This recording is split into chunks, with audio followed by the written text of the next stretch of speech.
une personne sur une chaîne YouTube, cette chaîne s'appelant Être ou Paraître, a publié une vidéo de moi s'intitulant Les youtubeurs spirituels et l'argent. Quand j'ai visionné cette vidéo, en fait, le propos, oui, bon, dire que j'accumule de l'argent et que je fais du mal aux gens, bon, ça, à la limite, je m'en fous complètement. Il est dit nulle part dans les vidéos de la chaîne que Charlotte Hoffman accumule de l'argent et fait du mal aux gens. Quelqu'un usurpe vos droits d'auteur. L'usage loyal est un principe légal selon lequel certains éléments protégés par des droits d'auteur peuvent être réutilisés, dans certaines circonstances, sans l'autorisation du titulaire des droits d'auteur. Cette personne ne s'est absolument pas arrêtée à cette vidéo, hein. Il en a fait plein d'autres dans lesquelles j'apparais à chaque fois. Faire des montages vidéo au sujet de personnes qui sont comme elles sont, qui n'ont jamais prétendu de toute façon détenir n'importe quelle forme de vérité quelle qu'elle soit. Et l'éveil, c'est quoi? C'est je ne réagis plus au film qui est projeté. Et on peut me projeter n'importe quel film, ça ne me fait plus rien. Et c'est pour ça que je dis qu'il y a des personnes qui sont très très très très touchées par ce qui se passe en ce moment sur Terre, et d'autres qui ne sont pas touchées. Mais ça ne veut pas dire qu'on n'en a rien à foutre. Ça veut juste dire qu'on sait que c'est un film. Donc on n'accorde pas autant d'importance que si on était persuadé que c'était la vérité, tout simplement. C'est aussi simple que ça. Au contraire, derrière, il y a une compassion qui jaillit énorme parce qu'on voit tous ces êtres qui sont collés la tête sur le carreau. Si Charlotte Hoffman n'a jamais prétendu détenir n'importe quelle forme de vérité quelle qu'elle soit, que vient-elle enseigner sur Internet et que vend-elle aux gens? Qui n'ont jamais prétendu de toute façon détenir n'importe quelle forme de vérité quelle qu'elle soit, ce sont des personnes en chemin, et c'est la caractéristique de toutes les personnes qui ont été citées dans ces vidéos. En fait, je suis allé au-delà de l'éveil. L'état d'éveil signifie qu'il n'y a plus personne. Alors, c'est difficile après de pouvoir parler quand il n'y a plus personne. Moi, j'ai mis beaucoup de temps à réaliser que l'éveil, c'était pas la disparition du jeu. À un moment, on trouve l'espace sans centre, hein. Et je le dis sans centre parce qu'il n'y a pas de centre, hein. Pour faire autant de mal aux autres et puis prendre plaisir à faire du mal aux autres, bah c'est que franchement, il y a un espace à l'intérieur de nous qui est pas net, quoi. A-t-elle conscience ici qu'elle tire des conclusions sur ses propres projections qu'elle prend pour des faits? Qu'est-ce qui lui permet d'affirmer que je fais le mal et que j'aime faire le mal? Il y a la critique qui te fait du mal parce que c'est à l'intérieur de toi que ça te touche, et puis il y a la critique qui fondamentalement est vicieuse, malhonnête et méchante. Elle sépare ici les critiques en deux catégories. Celles qui nous font du mal parce que ça nous touche à l'intérieur, et les critiques fondamentalement vicieuses, malhonnêtes et méchantes. Pourtant, la critique qui nous fait du mal parce qu'elle nous touche à l'intérieur peut être une critique de type neutre, méchante, gentille, honnête, malhonnête ou autre. D'ailleurs, une critique qui nous touche, fait-elle du mal ou révèle-t-elle un mal qui est déjà là? Et bien sûr, bon, moi j'ai très bien su faire la différence dans cette affaire. Non, parce qu'il n'y a pas de méchanceté dans ce que j'exprime. Je m'en fous des critiques, c'est pas le sujet, mais c'est la manière dont ça a été finalement réalisé, avec beaucoup de moquerie, d'humiliation et de rabaissement en fait, qui m'a complètement heurtée. Elle dit s'en foutre des critiques, mais au sein de la même phrase, elle dit qu'elle a été complètement heurtée par la manière dont ça a été fait. Mon montage questionne et met en relation ce qui est dit. Je ne suis pas responsable du fait que Charlotte Hoffman se sente moquée, humiliée et rabaissée face à ses incohérences et ses contradictions. Descendre en soi, c'est quoi? C'est avoir le courage de regarder ce qu'il y a à l'intérieur de soi. Quand tu es face à une situation qui t'embête, tu regardes ce que cela t'embête. Tu dis pas: «C'est de la faute de machin». Non, je regarde ce que ça génère à l'intérieur de moi. Pouf, je descends. Je décrotte quand je regarde en moi. Je crotte quand je dis que c'est de la faute de l'autre, ou quand je fuis l'expérience, ou quand je me raconte une histoire dans l'histoire, ou quand je suis dans le drame et que gna gna gna gna gna gna gna. Là, je crotte. Je veux pas porter plainte, mais en même temps cette personne me harcèle quotidiennement. Je ne pratique pas le harcèlement. Harceler cette personne, quasiment quotidiennement.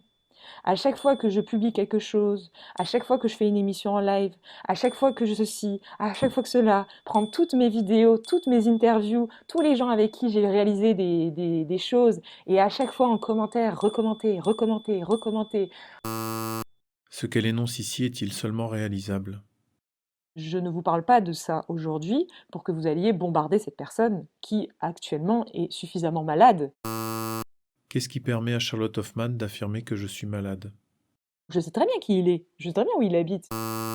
Sait-on très bien qui est quelqu'un lorsque l'on a un nom, Qui plus est, n'est pas le mien, mais celui du propriétaire de la chaîne qui me laisse mettre des vidéos en ligne. D'ailleurs, Charlotte Hoffman est supposée être la seule personne à avoir reçu ces informations. Pourtant, d'autres se revendiquent de les avoir, notamment un youtubeur spirituel.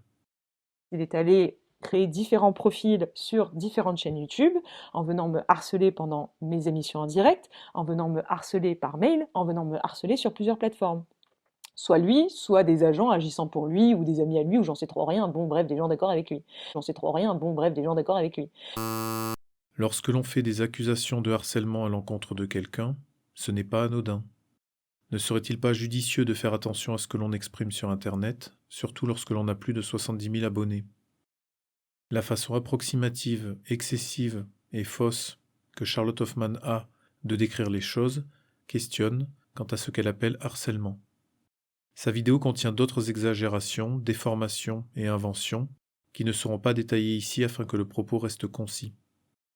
On peut remarquer que le discours de Charlotte Hoffman porte sur une prétendue méchanceté de l'auteur de la critique, mais ne répond pas aux problématiques soulevées par la critique elle-même. Suite à sa vidéo, certains de ses abonnés sont venus commenter la vidéo critique. Là aussi, on peut remarquer que le discours porte principalement sur une prétendue méchanceté de l'auteur de la critique, mais ne répond pas aux problématiques soulevées par la critique elle-même. La plupart de ces commentaires sont des reproches par rapport à des croyances, des provocations, des insultes, des tentatives d'intimidation, voire des menaces. J'ai laissé un commentaire sous la vidéo de Charlotte Hoffman. Elle ne l'a pas publié.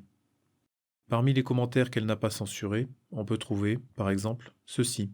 Peut-être que ce psychopathe est amoureux de toi, et que comme il ne peut pas t'avoir, il cherche à te détruire. C'est un classique chez les pervers.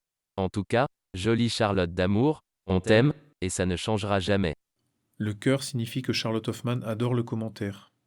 Charlotte Hoffman adore le commentaire de quelqu'un qui dit « Je préfère vibrer en hauteur avec vous que de donner une seconde de mon temps à un pissou qui diffame anonymement. » Charlotte Hoffman adore aussi le commentaire de quelqu'un qui dit « Ne t'inquiète pas, ce sont des démons, des esprits affamés maléfiques. » Des cons, il y en aura toujours et encore, et surtout en ce moment ça s'intensifie, bloque les points barres.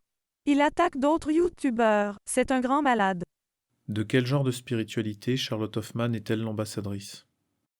On peut aussi constater que beaucoup de gens prennent ce qu'elle raconte comme une vérité, puisqu'ils refusent d'aller visionner un contenu qu'ils considèrent déjà comme diffamatoire ou toxique, alors qu'ils ne l'ont pas consulté.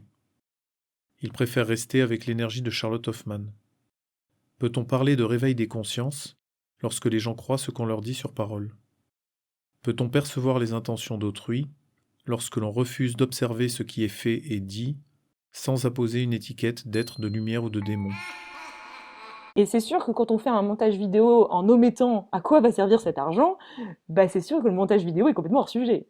Le montage vidéo parle du monde sans argent que Charlotte Hoffman veut bâtir, sans préciser le fonctionnement de ce monde sans argent. Voici plus de détails sur le projet de Charlotte Hoffman.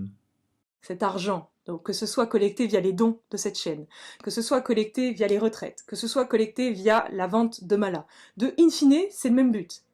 C'est toujours le même but. C'est permettre au plus grand nombre d'accéder à cela. D'accéder à qu'est-ce que la conscience, comment ouvrir la conscience, comment se réveiller intérieurement. Il existe déjà un outil, appelé Internet, qui permet de mettre à disposition d'un très grand nombre de gens du contenu qui permet d'avoir accès à la conscience, et gratuitement. Grâce à tout cet argent, justement, je vais bâtir un lieu ressource. Mais sachez, c'est important de le dire, que les choses ne seront jamais gratuites. Jamais. Qui sera le propriétaire de ce lieu ressource bâti avec l'argent récolté et dans lequel les choses ne seront jamais gratuites? Bien évidemment, rien ne sera gratuit, mais pas au niveau financier du terme, au niveau énergétique du terme. Donc, si je te donne de l'énergie, eh bien en retour, il faut que tu m'en donnes. Parce que sinon, c'est pas quelque chose de conscient. C'est quelque chose d'égotique ou c'est quelque chose d'orienté d'une autre manière. Dans son monde, il n'y aura plus d'utilisation d'argent, mais le don sera inexistant. Tout ce qui sera fait attendra un retour afin de ne pas être égotique ou orienté d'une autre manière. Mais dans l'univers, il y a cet équilibre. Et sur Terre, il doit y avoir cet équilibre. D'où tient-elle cette information que sur Terre, il doit y avoir cet équilibre? Si vous observez la nature, vous observerez comme elle est équilibrée, comme l'écosystème est équilibré d'une certaine manière. Eh bien, c'est la même chose qui nous est demandé de reproduire aujourd'hui sur Terre. Puisque Charlotte Hoffman dit n'avoir jamais prétendu détenir n'importe quelle forme de vérité quelle qu'elle soit, qu'est-ce qui lui permet d'affirmer que c'est la même chose qu'il nous est demandé aujourd'hui de reproduire sur Terre? Ça veut dire qu'en gros, tu veux venir, tu veux disposer d'enseignements, tu veux venir, tu veux recevoir un stage, tu veux, je sais pas moi, avoir ce bijou magnifique que t'adores, ce mal-là, cette pierre, peu importe, on s'en fout, ça peut être tout et n'importe quoi. Eh bien, en échange, ah, t'as pas d'argent, mais c'est pas grave, il y a d'autres façons de récupérer l'énergie sur Terre. Tiens, on va trouver un échange de bons procédés. Tiens, en échange, tu vas faire ceci. Et si c'est pas pour moi que tu fais un échange, genre, je sais pas, de la comptabilité, du jardinage, peu importe, ce sera pour la Terre. Voilà. Ce sera pour la Terre. Eh ben, tu prendras un sac poubelle et tu iras ramasser tous les déchets sur la plage. Hein? Et puis t'en feras 5, parce que ce que je t'ai donné, ça équivaut à 5 sacs poubelles. Et énergétiquement, c'est comme ça qu'on retrouvera l'équilibre. Donc si je comprends bien, pour résumer, avec l'argent qu'elle récolte, Charlotte Hoffman veut bâtir un monde sans argent. Dans son lieu ressource, les choses ne seront jamais gratuites, tout aura un prix énergétique. Les enseignements d'une personne qui dit ne jamais avoir prétendu détenir n'importe quelle forme de vérité quelle qu'elle soit, seront marchandés, entre autres, contre de la comptabilité ou du jardinage pour elle. Le but de cette société sans argent, mais dans laquelle tout aura une valeur marchande, sera de permettre au plus grand nombre d'accéder à ce qu'est la conscience. Dans une vidéo récente, Charlotte Hoffman donne quelques précisions sur ses projets et son rapport à l'argent. Ici, je transmets tout ce que je transmets également lors des retraites, stages et formations que je dispose. Tout est transmis gratuitement, mais absolument tout. Si tout ce qu'elle transmet dans ses retraites payantes, ses stages payants et ses formations payantes est transmis gratuitement sur Internet, quel est l'intérêt de faire payer des gens? Quand on va résister à la vie, ça va se manifester comment? Ça va se manifester qu'on est dans les eaux troubles, on est dans l'incertitude, et plutôt que d'en sortir, on va plonger dedans. Le réflexe primaire chez les gens quand il y a de l'incertitude, c'est de ramener de la sécurité. J'ai personnellement décidé de créer un espace de sécurité dans lequel on peut échanger les uns avec les autres en toute bienveillance et bonté. Donc, ça n'a pas pour but de transmettre autre chose, ça a juste pour but de le transmettre autrement. Et autrement, pourquoi? Parce que je suis face à des personnes qui ont envie de le recevoir, et pas face à des personnes qui ont juste envie de me critiquer, qui ont juste envie de semer la zizanie et la séparation dans cette communauté. Donc, si je comprends bien, il y a les gens qui ont envie de recevoir ce que Charlotte Hoffman veut leur transmettre. Ceux-là paieront pour faire partie d'un espace de sécurité, espace au sein duquel ils recevront des transmissions.